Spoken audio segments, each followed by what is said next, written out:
오늘 26과 거지 나사로와 부자 비유 하도록 하겠습니다. 저희 기도하기 시작하겠습니다. 좋으신 주님 감사합니다. 또 주의 은혜 가운데 저 복된 하루 허락해 주시고 주의 말씀 받게 하셔서 감사함을 드립니다. 누가복음을 통하여서 주시는 말씀을 통해 우리가 살아가면서 참 소중하게 여기는 이 돈에 대해서 우리 그리스도인답게 어떻게 또 이해하고 또 사용해야 되는지 다시금 한번 마음 가운데 결단할 수 있는 복된 시간 되게 해주십시오. 예수님의 이름으로 기도합니다. 아멘. 우리 누가복음 16장 저 한 장만 주실래요? 저는 먼저 번에 그거 다 끝난 줄 알고 안 갖고 왔어요. 네, 누가복음 죄송합니다. 집에다 빼놓고 왔어요. 이기입니다. 죄송합니다. 하나 또 있으세요? 아니면 저 사진 찍어도 됩니다. 없으시면 사진 찍어도 됩니다. 죄송해요. 아직 드로이드가 안 되셔서 놀래는 거야. 그건 없었어.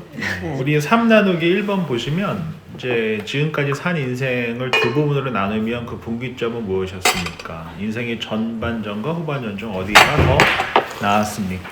뭐 다들 있겠죠. 저 같은 경우는 23살 때 이제 이스라엘 갔었던 게 저한테는 아주 큰 1년 갭이어 가졌던 게 이스라엘이랑 유럽에서 한 1년 정도 어떻게 보면 되게 럭셔리하게 들릴 수도 있겠지만 뭐 고생도 많이 했었고 뭐 아르바이트 하면서 발런티어 하면서 보냈었던 그 시간이 저한테는 굉장히 큰 어떤 인생의 분기점이었고 또 그때 제 철을 만나기도 했었고 그래서 저한테는 아주 큰 인생의 분기점이 됐었던 것 같고 또 그때부터 책이란 거를 이제 보게 되기도 했었었고 굉장히 많은 책을 뭐 이렇게 몰입해서 봤었던 시기이기도 하고 태어나서 처음으로 하루에 거의 한 권 가까이 이렇게 읽었었던 그 시기였었거든요. 그래서 여러 면에서 저한테는 이렇게 좀 인생의 큰 분기점이 됐었을 때인가 제 23살, 4살 이때였었던 것 같아요. 예, 우리 말씀 나누기 보도록 하겠습니다. 우리 말씀 나누기 보시면 우리 19절 말씀을 좀 더워서 좀 보겠습니다. 우리 19절 말씀을 조건사님께서 좀 읽어주시면 감사하겠습니다. 16절, 19절. 네네. 한 부자가 있어 자색 옷과 고운 베옷을 입고 날마다 호화롭게 즐기더라. 예, 여기 이제 1번 보시면 자색 옷과 고운 베옷을 입고 호화롭게 즐긴 사람은 누구였습니까? 라고 되어져 있는데 예, 부자 이름도 없는 부자. 예, 한 부자였죠.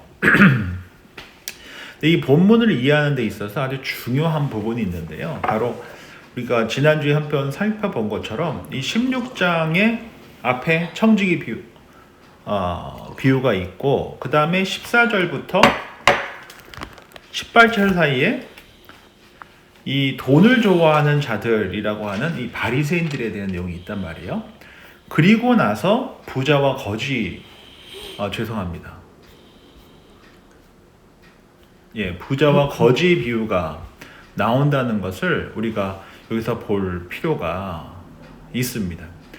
근데 여기서 이제 우리가 하나 더 좀 살펴보는 데 있어서 우리 1절 말씀 좀 자세히 19절 말씀 좀 자세히 보시면 한 부자가 있어 자색 옷과 고운 베옷을 입고 날마다 호화롭게 즐겼다라고 되어져 있잖아요. 그러니까 부자는 우리가 뭐 조금 이따가 볼 수 있겠지만 유대인이었다란 말이에요. 그랬는데 매일 안식일도 없이 잔치를 베풀면서 진수성찬으로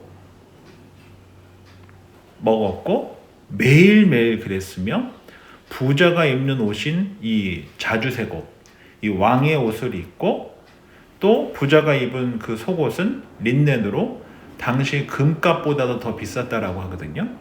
그렇게 비싼 그 베옷을 입고 하루도 안 쉬고 먹고 놀고 했었다라고 하는 것이 굉장히 중요한 부분이기 때문에 이 19절에서 날마다라고 한 이 단어가 저는 굉장히 중요한 부분이라고 생각이 들어요.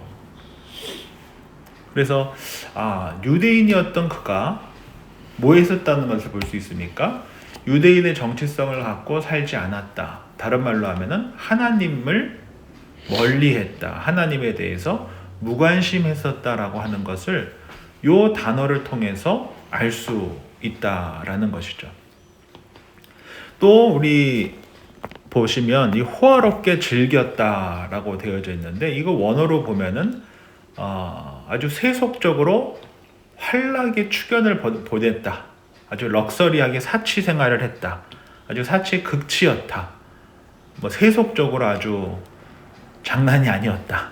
이런 의미를 담고 있기 때문에 그는 하나님을 어떻게 했었다라는 것을 볼 수 있습니까? 무관심했었다라는 것을 볼 수 있는 아주 중요한 표현이 이 날마다 호화롭게 즐겼다라고 하는 데에서 우리가 볼 필요가 있다는 것이고요. 또 하나 살펴보는 이제 봐야 할 것이 이제 20절에 우리가 이제 금방 또 보게 되겠지만 누구에 대해서도 아주 무관심했었습니까? 거지 나사로에 대해서도 아주 무관심했었다는 것이에요. 그래서 저는 오늘 본문에서 우리가 계속 스틱토해서 계속 집중해서 봐야 할 내용이 바로 이 무관심에 대한 내용이에요. 하나님에 대해서 무관심했고 또 사랑하라고 붙여주신 이웃에 대해서도 무관심했었던 이 한 부자에 대한 내용이다라는 것입니다. 그래서 우리가 이 본문을 보는 데 있어서 부자로 사는 게 잘못이냐? 왜 부자로 사는 게 잘못이야? 저도 부자로 좀 살았으면 좋겠는데. 이 부자로 살았으면 좋겠는 마음이 저도 늘 있거든요. 근데 이 부자로 사는 것이 잘못된 것이 아니라 여기서의 주제는 하나님께 대해서 무관심했다, 이웃에 대해서 무관심했다라고 하는 거기에 포인트를 두고 봐야지. 잘못 보게 되면 어떻게 볼 수 있어요? 부자는 다 지옥 가고 가난하면 다 어디 간다? 천국 간다. 이렇게 봐서는 안 되는 질문이에요. 왜냐하면 조금 이따도 제가 설명드리겠지만 사랑의 반대말은 사랑하지 않아 또는 뭐 증오해 이 단어가 아니잖아요. 사랑의 반대말이 뭡니까? 무관심이잖아요. 그러니까 하나님을 사랑하지 않고 이웃을 사랑하지 않은 한 부자에 대한 비유가 바로 이 오늘 말씀에서 아주 중요하게 우리가 다뤄야 할 본문이다라고 하는 것을 우리가 볼 필요가 있고요. 특별히 이 본문을 보는 데 있어서 24절이 너무나 중요하죠. 바리새인들은 돈을 좋아하는 자들이라 이 모든 것을 듣고 비웃었다라고 되어 있잖아요. 즉 이 비유는 누구를 향해서 예수님께서 하신 말씀이에요? 돈을 하나님보다 더 사랑하는 바리새인들, 이 종교인들을 향한 말씀이었다라고 하는 것을 우리가 기억할 필요가 있다라는 것이에요. 그래서 바리새인들은 뭐 했었다는 것을 볼 수 있어요? 예수님이 보시기에 하나님에 대해서 무관심한 것이고 또 이웃에 대해서도 무관심했었다라고 하는 것을 지금 지적하시면서 이 비유를 말씀해 주셨다라고 하는 그 상황을 우리가 이해하면서 본문을 보는 것이 굉장히 중요하다라는 것입니다. 우리 2번 볼 텐데요. 근데 20절부터 21절을 표건사님께서 읽어주시면 감사하겠습니다. 그런데 나사로라 이름하는 한 거지가 헌데 투성으로 그의 대문 앞에 벌어진 채 그 부자의 상에서 떨어지는 것으로 배부리어 하며 심지어 개들이 와서 그 현대를 핥더라. 예, 감사합니다. 이 헌데투성이로 대문 앞에 버려진 부자의 상에서 떨어지는 것으로 배를 채우려고 했던 사람은 누구였습니까? 나사로였다라는 것이죠. 이 나사로라고 하는 한 거지가 있었다라고 본문이 기록하고 있는데요. 첫 번째로 우리가 여기서 좀 주목할 것은 이 나사로라고 하는 이름이 되게 중요해요. 이 나사로라고 하는 그 이름의 공표를 지시고 나사로는 하나님이 돕는 자라는 뜻입니다. 하나님이 돕는 자, 하나님의 도움으로 살아가는 자. 그래서 이름을 통해서 우리가 볼 수 있는 것은 지금 그의 상황이 너무나 비참하지만 그 나사로라고 하는 이 인물은 이 본문에서 어떠한 인물로 봐야 한다는 것입니까? 하나님의 도우심을 바라며 살아가는 자다. 하나님에 대해서 늘 가까이 하는 거린이었다라는 것을 우리가 볼 필요가 있고요. 두 번째로 이 본문을 보는 데서 중요한 것이 헌대투성이라고 되어져 있잖아요. 이 헌대투성이로 대문 앞에 어떻게 되어 있다고 보여져 있죠? 버려졌다라고 표현되어 있어요. 이 헌대투성이라고 하는 것은 아주 심한 피부병을 의미합니다. 근데 이 심한 피부병을 앓고 있었던 이 거지 나사로가 대문 앞에 어떤 형태로 되어져 있어? 어떻게 되어 있다고요? 버려졌다라고 되어 있거든요. 그러면서 그곳에서 식탁에서 빵이 떨어지는 것을 기다리면서 살았고 개들이 나사로의 헌대를 어땠다고 이야기하고 있어요? 핥았다라고 이야기하는 것을 봤을 때 지금 이 피부병으로 굉장히 고통 속에 있는데 개들이 와서 핥았으니 그의 고통이 어떻겠습니까? 굉장히 심했겠다라는 것을 우리가 알 수 있죠. 제가 런던에 있을 때 그 홈레스 우리 노숙자분들을 위해서 가는 곳이 있었어요. 그래서 제가 영어권 애들을 데리고 한 달에 한 번씩 음식을 해서 드리고 설거지까지 하고 집에 오는 사역을 했었거든요. 근데 그 사역을 할 때 제가 했었던 게 뭐였냐면은 문 열어드리는 거였어요. 그러니까 줄이 쫙 서 있어요. 그러면은 이제 그 좁은 공간이 아주 크지 않으니까 순번대로 와서 식사를 이제 우리 뭐 군대나 학교에서 받듯이 음식을 이렇게 받아서 먹고 뭐 제가 있을 때는 없었는데 그 전에는 웨스턴 대학 한 음대 학생이 피아노를 이렇게 쫙 연주하면서 그 시간에 이제 음식을 먹곤 했었는데 제가 했던 일이 이렇게 문을 열어주는 거였어요. 근데 겨울에는 그 칼바람이 그 잠깐 문 여는 게 얼마나 추운지 몰라요. 근데 그분들은 뭐 술 기운에 이렇게 몸 이렇게 하고 있다가 들어오시면서 제가 이제 악수를 하면은 어떤 분들은 진짜 피부가 이유는 뭐 제가 의사가 아니니까 잘 모르지만 막 파랗게 동상인지 아무튼 막 이런 데가 막 파랗게 올라와가지고 뚱뚱 부어 있어요.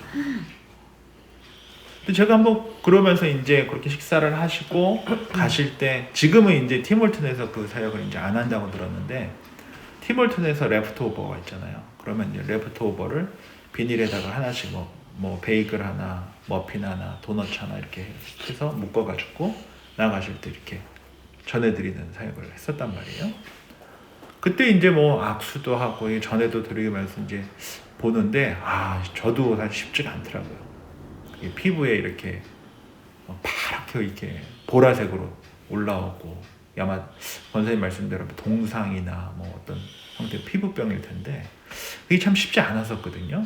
근데 그거보다 훨씬 더 심한 피부병을 가지고 있었던 인물이 지금 이 나사로고 어떤 면에서는 장애가 있지 않았을까라고 볼 수도 있는, 왜냐면 버려져 있었으니까.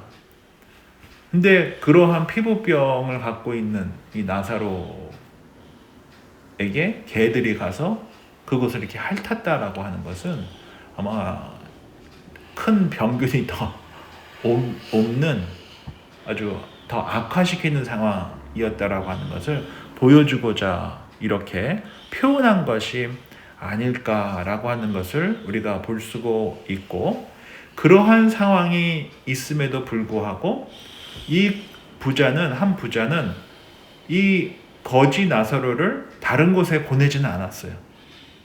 그것도 참 신기한 일이에요.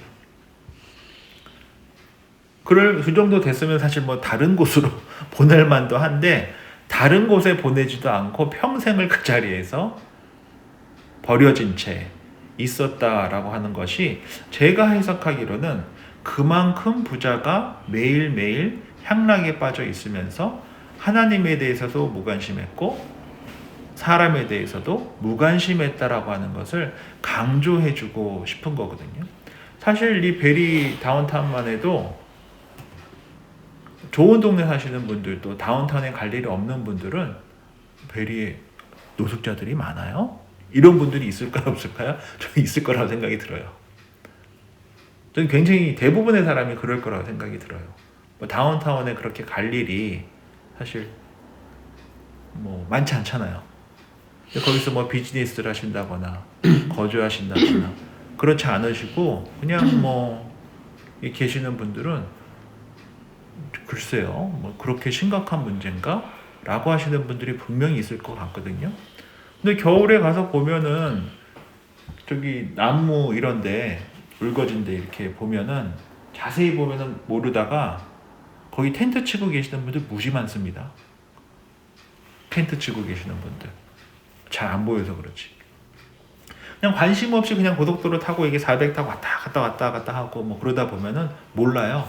근데 이렇게 가까이 가서 이렇게 보면은 거기 숲 있는데 다 텐트가 있어요. 텐트가. 그리고 거기서 계시거든요. 그러니까 우리도 일상을 살아가면서 그냥 무관심하게 지나갈 수 있어요. 왜냐면은 뭐 눈에 이렇게 딱 보이지도 않고 뭐 사실은 그냥 지나칠 일이기 때문에 관심이 있으면 보이지만 무관심하면 사실 안 보이거든요. 저는 그 내용을 조금 이 본문에서 이야기하면서 이 한 부자가 얼마나 하나님에 대해서도 무관심했으며 얼마나 이웃에 대해서도 무관심했었는가를 강조하기 위해서 이렇게 표현되었다고 저는 생각을 해요. 이 무관심에 대한 가장 대표적인 성경 구절이 있다라고 한다면은 어디 있을 수 있을까요? 아마도 이 선한 사마리아인, 우리가 너무나 잘 아는 선한 사마리아인의 그 비유를 통해서도 봤을 때 대제사장과 레위인은 좋은 일 한다고 지금 제사 드리기 위해서 올라갔다가 내려가는 그 길에 봤지만 모른 척하고 지나갔잖아요. 관심이 없었다. 저는 그게 무관심의 표현이라고 저는 해석을 할 수 있을 것 같아요. 반면에 선한 사마리아인은 이유는 알 수 없지만 그 버려진 그에 대해서 어땠습니까? 관심을 가졌다는 거거든요. 저는 이것이 굉장히 중요한 표현일 수 있다라고 생각을 합니다. 결국 오늘 이 본문에 있어서 종교인들이라고 하는 이 바리새인들이 하나님보다 돈을 더 사랑하게 되자 뭐 하게 되었다는 것이요? 무관심하게 되어졌다라고 하는 것을 지금 말씀해주고 있다라고 봅니다. 우리 다 같이 신명기 8장을 한번 찾아서 보도록 하겠습니다. 신명기 8장 11절을 한번 찾아볼게요. 민수기 8장 우리 11절 말씀이 구약성경 274쪽이거든요. 274쪽 우리 11절부터 16절까지의 말씀을 제가 읽어드릴게요. 내가 오늘 내게 명하는 여호와의 명령과 법도와 규례를 지키지 아니하고 내 하나님 여호와를 잊어버리지 않도록 삼갈지어다. 내가 먹어서 배부르고 아름다운 집을 짓고 거주하게 되며 또 내 소와 양이 번성하며 내 은금이 증식되며 내 소유가 다 풍성하게 될 때에 내 마음이 교만하여 내 하나님을 잊어버릴까 염려하노라.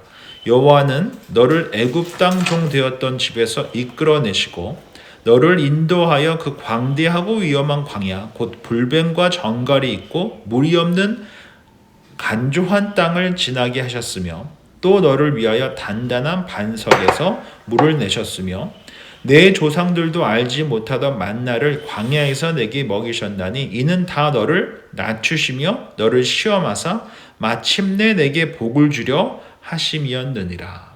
아멘. 이 말씀을 통해서 우리가 알 수 있는 것이 무엇입니까? 이 신명기가 무엇이죠? 모세가 죽기 전에 2세대 이스라엘 백성들에게 한 마지막 설교 내용이에요. 마지막 설교를 하면서 뭐 한다라고 말씀하고 있어요? 말하고 있습니까? 염려한다. 뭐를 염려해요? 내 마음이 교만하여 내 하나님 여호와를 잊어버릴까 염려한다. 다른 말로 하면 오늘 본문과 연관시켜서 본다면 하나님에 대해서 너가 부해지고 나니까 모해질까봐 염려가 된다는 거예요. 무관심할까봐 염려하게 된다 라고 하면서 하나님을 결코 잊어서는 안 된다. 너희가 보하여졌다고 하여 하나님을 결코 잊어서는 안 된다라고 하는 것을 저는 이 본문에서 말씀하고 있다는 것입니다. 그래서 저는 이 한 부자가 왜 죄인이며 왜 그가 음부에 내려가게 됐는가?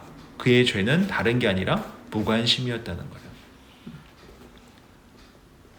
나사로는 매일 무관심 속에서 살았고, 그래서 나사로가 아니라 그 부자는 매일 무관심 속에서 살았고, 매일 화려한 옷을 입고 진수성찬을 먹고 살았지만 그는 하나님에 대하여, 이웃에 대하여 무관심이라고 하는 죄를 지으며 그의 평생을 살았다라고 하는 것을 우리가 기억해야 한다는 것입니다. 제가 한 신부님의 글을 이렇게 한번 읽어드릴게요. 흔히 사랑의 반대가 미움이라고 하는데 영국의 학슬레이는 사랑의 반대는 증오가 아니라 무관심이라고 말한 적이 있다.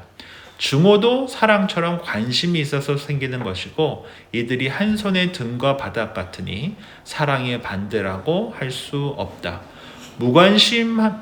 무관심자는 죄인보다 더 무섭고 무관심만큼 무서운 것도 없으며 그것은 바로 지옥, 사랑이 없는 곳이다. 우리가 사는 사회에 이런 무관심이 깃들여 있다면 그 사회, 그 가정은 죽어 있다. 생명이 없다. 무관심의 결과가 그렇다라고 했거든요. 결국 지옥이라는 것이 무엇이라는 것이에요? 무관심한 곳이라는 것이에요. 하나님에 대해서 무관심한 곳. 하나님이 더 이상 계시지 않는 곳. 우리가 가정과 교회와 지역사회와 이웃 사이에 서로 관심이 없다라고 한다면, 무관심하다라고 한다면은 그 관계는 뭐와 같다는 것입니까? 지옥과 같다는 것입니다. 이것을 말씀해 주고 있습니다. 사람이 서로 의지하면서 살아가는 것이 인간관계가 사람인데 거기에 뭐가 빠지면, 관심이 빠지면 그 관계가 뭐가 되는 것이요? 지옥이 되는 것이죠.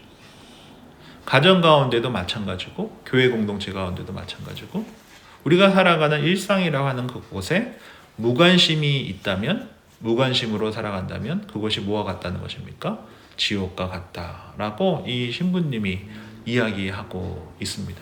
저는 저희 베리교회에서 조금씩 성도님들이 늘어가면서 우리가 정말 조심해야 될 부분이 있어요. 그리고 조금 구역장님들한테 분명히 이거는 부담이 되는 말씀인 거 너무나 잘 아는데, 그럼에도 불구하고 우리가 기억해야 되는 것이 다수를 보기 시작하잖아요. 목회자도 마찬가지거든요. 목회자도 청중으로 보기 시작하면은 성도님들을 청중으로, 군중으로 보기 시작하잖아요. 저는 그때부터 뭐가 시작한다고 생각하냐면 싹군이 된다라고 생각해요. 제가 너무나 큰 경험이 많이 있어요. 저는 그렇게 생각을 해요. 제 크기가 작아서 그럴 수도 있어요. 제 밥그릇이, 제 그릇이 작아서 그럴 수도 있어요. 그러나 내가 모르는 사람을 향해서 설교하는 게 맞나? 저는 그 생각이 늘 있어요. 내가 모르는 사람을 향해서 설교하는 것이 목회가 맞을까? 저는 그 질문을 늘 하면서 이제 살다 보니까 약간 네거티브한 그런 쪽으로 많이 보는 게 분명히 있어요. 그거는 제 경험에서부터 온 거니까요. 제가 대형교회에서 9년 동안, 소위 말하는 슈퍼 대형교회에서 9년 동안 사역을 하면서 주일 설교를 딱 한 번 했거든요. 다른 수요 예배, 금요철야, 교구별 그건 많이 했지만 목회자들이 굉장히 많으니까, 그리고 주일날 담임 목사님이 부교육자들한테 설교하라고 할 일이 없잖아요. 어떻게 기회가 한 번이 돼서 했는데, 제가 그 교회에서 5년이나 있었는데 설교를 4번 했거든요. 그리고 그 교회는 본당은 600명밖에 안 들어가요. 그리고 나머지 한 몇천 명은 다 부서에서 상가 막 이런 데에서 온라인으로 예배를 드리고 있음에도 불구하고 제가 아는 분들이 많지 않더라고요. 제가 열심히 안 해서가 아니라 서본 적도 없고, 그리고 제가 아는 성도님보다 모르는 성도님이 훨씬 더 많았어요. 근데 그렇게 목회를 할 때 청중을 대상으로 목회하기 시작하면 저는 그게 이 타락하는 지름길이라고 생각을 해요. 군중으로. 구역도 커지기 보고 교회가 커지기 시작하면은 그렇게 돼서 숫자 세게 됩니다. 목사님 오늘 15명 모였어요. 20명 모였어요. 이게 굉장히 안 좋은 증상이에요. 목사님 오늘 어느 집사님 빠졌어요. 기도해 주세요. 이렇게 돼야지 오늘 몇 명 모였어요. 근데 저도 이게 워낙 몸에 저도 몇 년 동안 한 10년 가까이 몸에 완전히 배어있기 때문에 저도 안 그래야지 하면서도 이게 불쑥불쑥 나오거든요. 다 숫자화 시키고 이렇게 막 이렇게 하는 게 제 몸에 너무 배어 있어서 막 그럴 때가 많이 있는데 오늘 어느 성도님이 안 오셨지에 관심이 가야지 오늘 몇 명 왔다에 관심이 가기 시작하면은 저희도 지금 조금씩 성장할 때 구역에서도 그렇고 모든 모임에서도 그렇고 저도 마찬가지고 어느 성도님이 안 오셨지에 관심이 가져야지 몇 명 왔다에 관심 갖기 시작하면은 저희도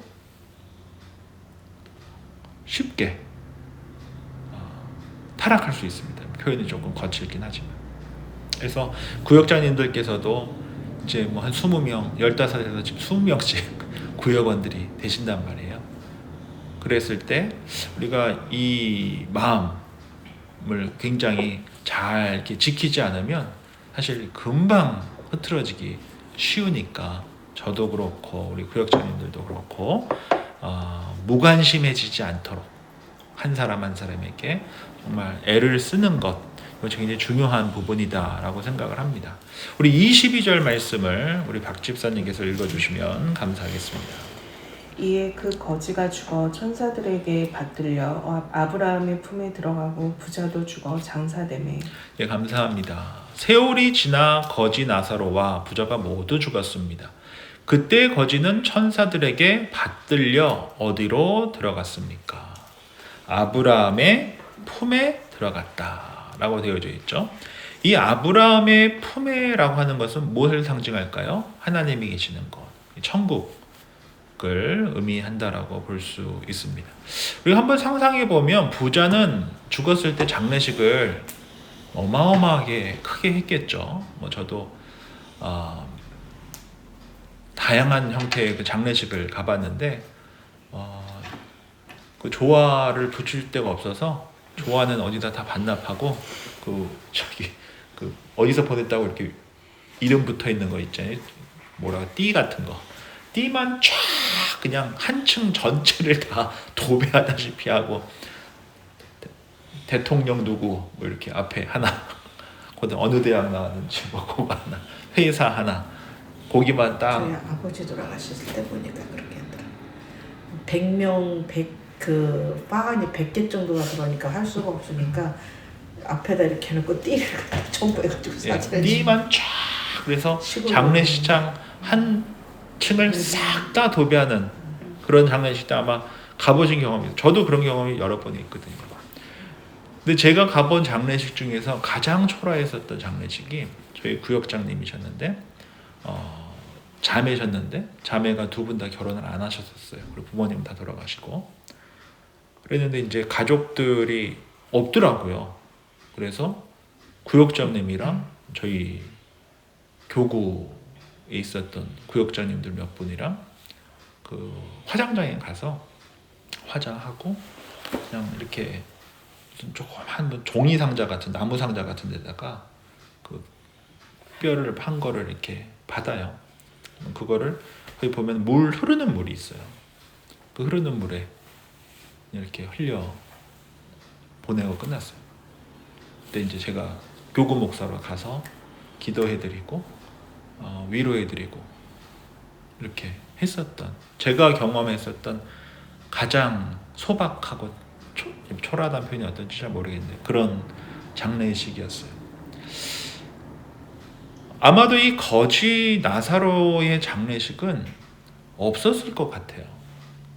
살 때도 벌어져 있었는데 죽어서 누가 얼마나 관심을 가졌겠습니까? 어쩌면 동물의 밥이 됐을지, 아니면 어떤 형태로 버려졌을지, 숨을 쉬고 있었을 때도 버려져 있었는데 죽고 나서 누가 얼마나 관심을 가졌겠습니까? 아마 가장 초라한 장례식을 한 이가 어쩌면은 이 죽은 거지 나사로였을 수도 있다라고 우리가 상상해 볼 수 있지 않겠습니까? 그리고 나서 이제 아브라함 품에 가게 된 부자는 어디에 가게 됩니까? 음부에 가게 되는데, 이 음부라는 것은 이제 하데스 또는 수올과 같은 개념으로 조금 신학적으로 이야기하자고 한다면은 죽은 자가 거하는 곳, 다른 말로 하면 영원한 처벌을 받기 전에 선한 자와 악한 자가 분리되어 가게 되는데, 선한 자가 가는 곳은 아브라함의 품이고 악한 자가 가는 곳은 음부다. 그래서 마지막 심판 때까지 그렇게 머무는 것을 의미한다라고도 볼 수 있을 것 같습니다.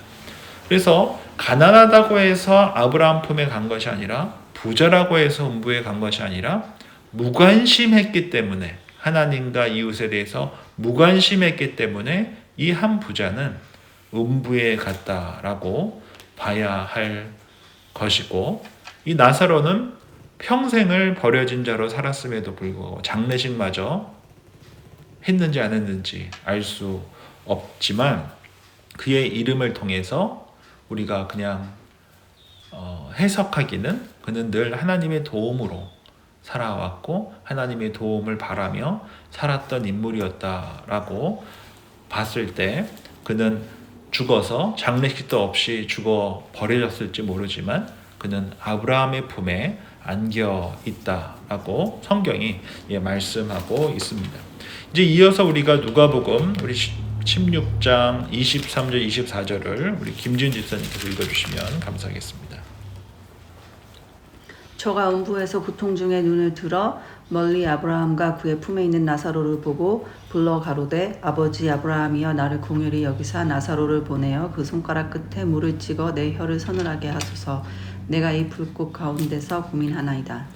부자는 죽음 이후에 이 세상에 있을 때와는 전혀 다른 상황을 접했습니다. 그는 아브라함의 품에 있는 나사로를 보내어 손가락 끝에 물을 찍어 혀를 서늘하게 해달라고 부탁하며, 아브라함을 무엇이라고 불렀습니까? 아버지 아브라함이여 라고 부르는 걸 보면 그가 누구라는 것을 보여주고 있어요? 유대인이다 라고 하는 것을 보여주고 있죠. 죽어서야 자신이 누구라는 것을 하나님의 택하심을 받은 유대인이었다라는 것을 이야기하고 있죠. 평생을 하나님과 이웃에 대해서 무관심하며 살아왔었던 한 부자가 죽어서야 아버지 아브라함이여 라고 부르게 되고, 또 하나 살펴볼 것은 목이 타들어가는 그 부자는 누구를 시키게 됩니까? 나사로를 보내어 손가락 끝에 물을 찍어 혀를 서늘하게 해달라고 하고 있어요. 즉 누구한테 도움을 청하게 됩니까? 나사로에게 도움을 청하게 돼요. 그러면 이 한 부자가 나사로의 존재에 대해서 알고 있었다라는 거죠. 무관심했을 뿐 알고 있었다는 것이죠.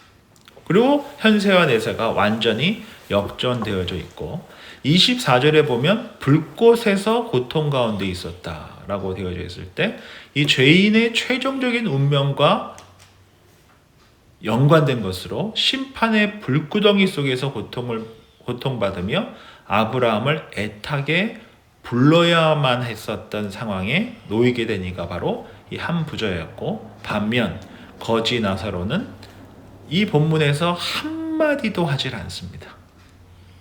그렇잖아요.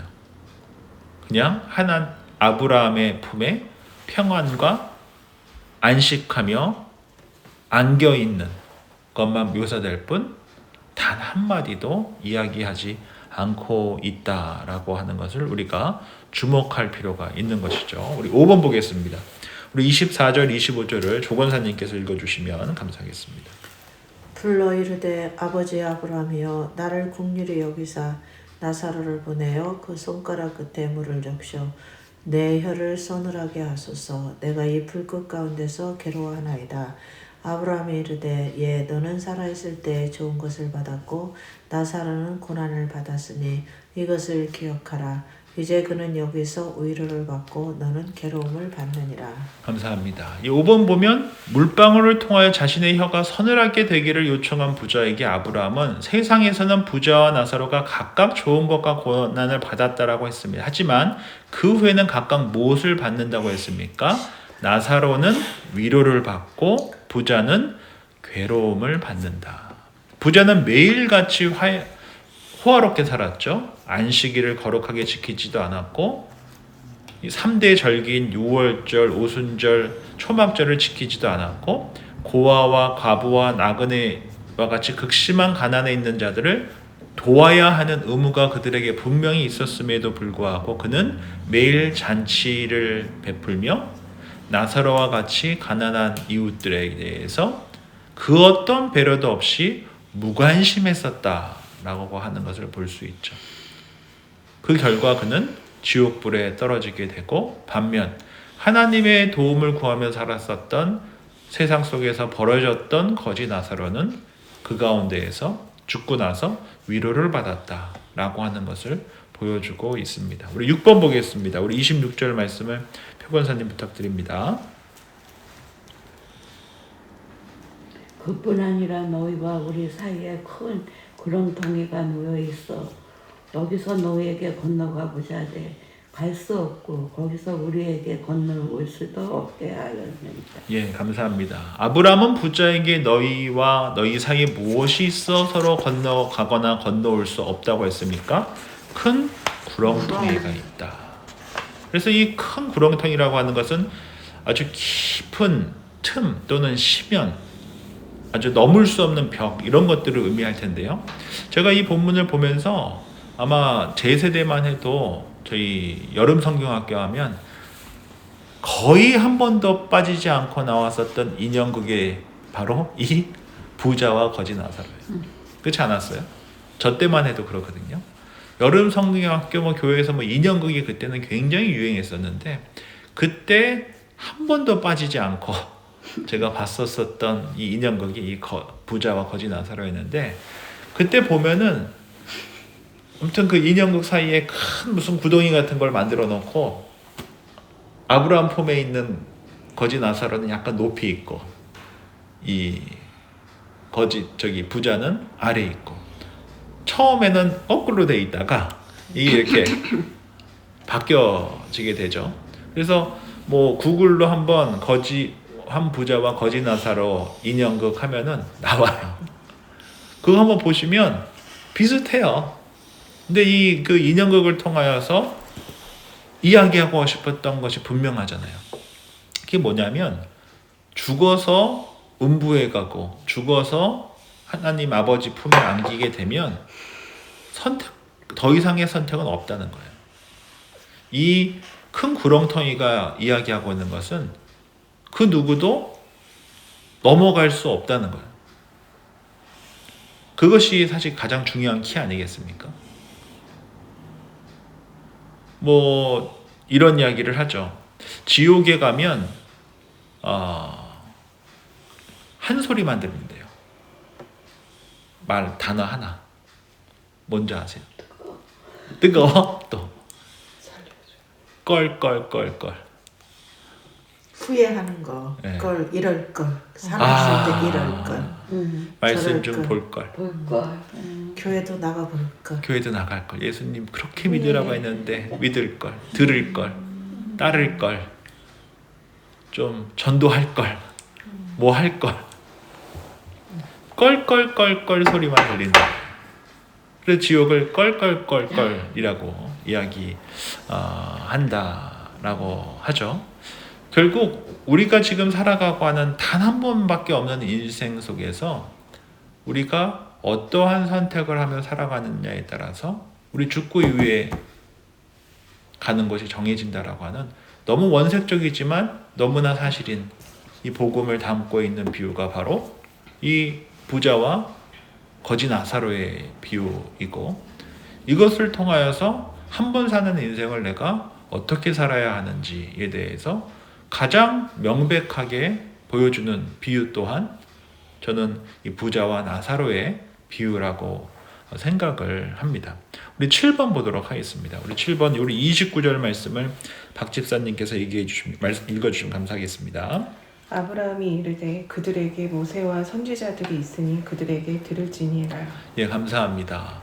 자신의 5 형제들에게 나사로를 보내달라는 부자의 요청에 아브라함은 그들은 나사로가 아니라 누구에게 들어야 한다라고 했습니까? 모세와 선지자들에 대해서 들어야 한다라고 되어져 있는데요. 제가 27절과 28절 말씀을 읽어드립니다. 이르되 그러면 아버지여 구하노니 나사로를 내 아버지의 집에 보내소서. 내 형제 5이 있으니 그들에게 증언하게 하여 그들로 이 고통받는 곳에 오지 않게 하소서 라고 되어져 있거든요. 지금 또 이 부자는 누구를 시키려고 해요? 나사로를 시키려고 해요. 그러면서 나사로에게 이제 좀 다시 돌아가게 해서 자기 형제들이 이곳에 오지 않게 해달라는 것이에요. 이것이 어떤 것을 의미합니까? 그의 형제들 또한 하나님에 대해서 무관심했고 이웃에 대해서 무관심한 자신과 똑같은 삶을 살아가고 있다라는 것을 보여주고 있고, 동시에 또 뭐를 보게 됩니까? 지옥불에 떨어져서도 누구만 생각하고 있어요? 자기 가족만 생각하고 있는 인생이라는 것을 보여주고 있죠. 바로 종교 지도자들의 그런 모습을 꾸짖고 있다라고 하는 것을 우리가 이 말씀을 통해 볼 필요가 있습니다. 그리고 또 하나 우리가 중요하게 봐야 할 것이, 그럼에도 불구하고 아브라함이 이 부자에게 뭐라고 이야기합니까? 29절에 아브라함이 이르되 그들에게 모세와 선지자들이 있으니 그들에게 들을지니라. 다른 말로 하면 다른 게 아니라 뭐를 들어야 한다는 것이에요? 말씀에 대해서 순종하며 살아야 한다. 즉 죽은 자가 살아났어 라고 하며 내가 지옥에 갔다 왔어 라고 하며, 우리 옛날에 그런 간증 집회 많이 다니셨죠? 안 다니셨어요? 들어보셨죠? 시골에 살아서 다닐 찬스도 없죠. 나는 조금 아까도 목사님 말씀하셨지만 나사로 그 연극도 난 한 번도 본 적이 없어. 들은 적도 없고. 그렇군요. 완전히 시골 깡촌이어서 저 맨날 부자 나사로 역할. 오늘 그게 없었어. 부자 나사로 아니야. 부자 역할. 나사로 역은 안 되는데. 선생님한테. 이게 태어나는데도 잘 태어나야 돼. 아무튼 그래서 이 본문에서 우리가 볼 수 있는 것은 우리가 신앙생활을 하는 데 있어서 가장 기준이 되어야 되는 것이 뭐다라는 것을 말씀해 주고 있습니까? 말씀이 되어야 한다라고 하는 것을, 지금 하나님께서 이스라엘 백성들에게 말씀을 주셨는데 그 말씀에 대해서 듣고 순종하고 따르지 않고 기사와 이적만 바라고 있는 유대인들에 대해서 지금 또한 꾸짖고 있다라고 하는 것을 우리가 볼 필요가 있죠. 마가복음 8장에 보면 이런 말씀이 있죠. 악한 세대가 뭐를 구한다고요? 표적을 구한다고 했어요. 이건 굉장히 중요한 말씀입니다.